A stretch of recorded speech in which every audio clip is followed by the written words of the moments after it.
پتہ ہے میرے نبی پاک علیہ السلام نے کیا فرمایا؟ یہ صحیح حدیث ہے، اور اس حدیث سے جو درد چھلکتا ہے اسے آپ کبھی محسوس کریں، کبھی ان باتوں کو آپ نچوڑیں تو اس میں آنسو کتنے ہیں۔ حضور فرمانے لگے شیطان مایوس ہو گیا ہے، اب وہ تم سے بتوں کی عبادت نہیں کرا سکے گا، لیکن وہ تمہارے درمیان لڑائیاں کرائے گا، اختلاف پیدا کرے گا، وہ تفریق تمہارے اندر ڈال دے گا، نفرتوں کے بیج بوئے گا۔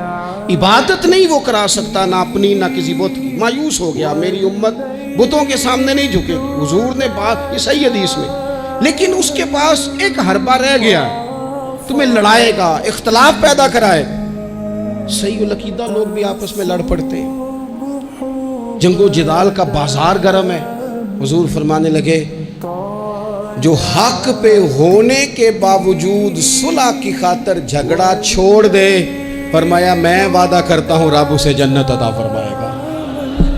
چھوڑ دیں بحث کچھ دیر کے لیے بحث چھوڑ دیں، رشتے بچا لیں بحثیں چھوڑ دیں، یار بچا لیں بحثیں چھوڑ دیں، تعلقات بچا لیں بحث چھوڑ دیں، تنظیمیں بچ جائیں گی بحث چھوڑ دیں، آپس میں تعلقات مضبوط ہو جائیں گے، آپس میں بحث چھوڑ دیں۔